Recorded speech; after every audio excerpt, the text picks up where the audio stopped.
The pain in my head, it's like I have 3 axes in my head. It hurts so bad. My constant pain level is at an 8+ every day. When it's really bad, it's a 20+, and nothing that I do, nothing will take the pain away. Nothing. I was in a dark spot one July. It's my father's birthday, and I went to the cemetery. And I was in a dark spot. My body was I was in just too much pain. I just want to live with so much pain. And what a life, staying indoors 24/7 in the dark. I call myself a vampire because I go out at night to get my prescriptions or anything at the store.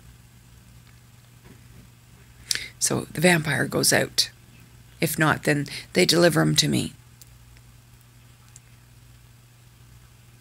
So it was in the summertime, and I was I just had it. I just had it. I was down, I was depressed, because that's another thing that happens with this is depression. So I went there with an intent, and I lied across on the ground in front of the tombstone, talking to my sister and my brother and my dad. And I sat there and I lied there for hours looking up at the blue sky talking. Got a hell of a burn, which I shouldn't have been out there doing, because some of the medications, it says stay out of the sun. But I talked to them, and I talked to them, and I talked to them, and I talked to them, and I talked to them, until the cows came home for hours and hours, and cried and cried and cried. There's all of this stuff that's happened. Why couldn't I just have it a little easier? Why couldn't my cross be a little bit lighter? And it kept getting heavier. I didn't understand. No matter what I did, my cross kept getting heavier for me to bear. I kept praying. I kept reading the Bible. I watched the religious channels, 25, 95, Vision, and Yes TV, and prayers, and novenas, and would talk to them all the time, asking, please pray for me. I don't know what God's will is. I don't know. I know He must have some kind of plan for me. I don't know what that is. That was my stomach. I know He has some kind of plan for me. I just don't know what it is. I'm waiting for my miracle. I even contacted the lady, Christy Beam. Her daughter, Annabelle Beam, had pseudointestinal blockage and other things. And basically they sent her home to die, to be comfortable. And by God's graces, she went and she was climbed up a tree with her sister. Jen Garner played the mom. And they had a cottonwood tree. And an accident happened where the tree branch broke. And she went to the trunk and ended up, there was a big knot, open knot in the tree, and fell head first 30 feet into the tree to the bottom. Long story short, she died and went to see God. And said that if she was going to be sick like that, she didn't want to come back. And Jesus told her that she wouldn't be sick anymore. but that she had to go back because her time wasn't done yet. So she said, "Are you sure?" And he said yes. So he sent her back. She never told anybody about this until later.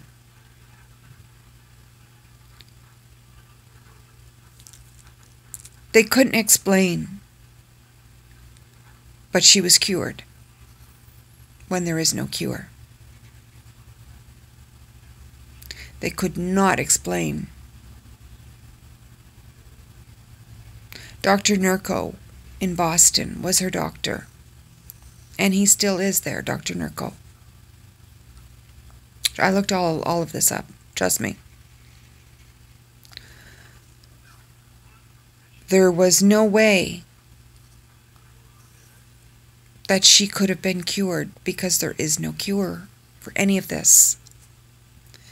Yet, there she was, no sign of anything. To this day, she's well in her teens and she's doing fine. No sign of anything anymore. And I wanted to contact them to say, I have a lot of what your daughter was diagnosed with and more. And my friends joke about finding a cotton tree for me, proverbial cotton tree for me, and hanging me over it, inside of it, and dropping me on my head 30 feet. And we laugh.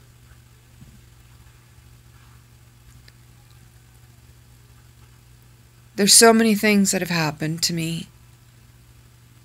There's things that, because of my migraines and stuff, I can't remember, and my feet are held to the flame. I'm called a liar. I'm called that I tell half-truths. I do this, I do that, I do all of this stuff. Yet, I can't remember.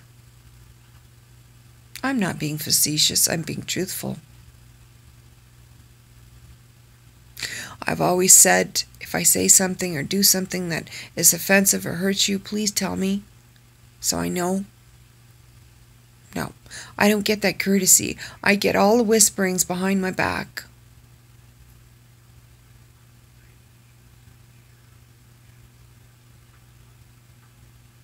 And then I find out later on. And then I still don't find out what has happened.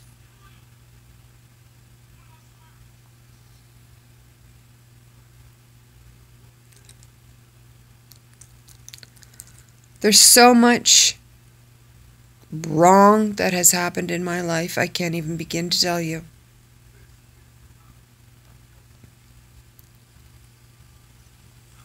But I'm surrounding myself with a positivity bubble. That's what I'm doing. And I think when you're in a situation like mine, you have to. I don't know, maybe God put me here so that someday they'll find a cure for all of this and be able to help other people. I don't know, maybe that's it. Maybe not for me, maybe for other people. But I don't know, there's got to be some reason why I'm carrying these heavy, heavy, heavy crosses. And why nothing's going away, but more keeps being heaped on and heaped on and heaped on. And I ask God, I say, please, Lord, please, can you please take this yoke from me?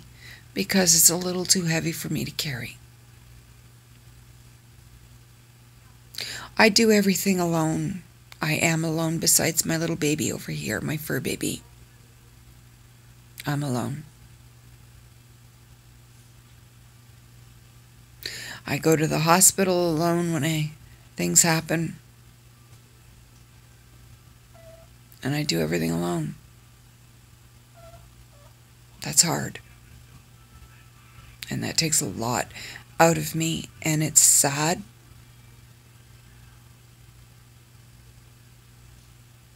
I spend Christmases alone. Birthdays alone.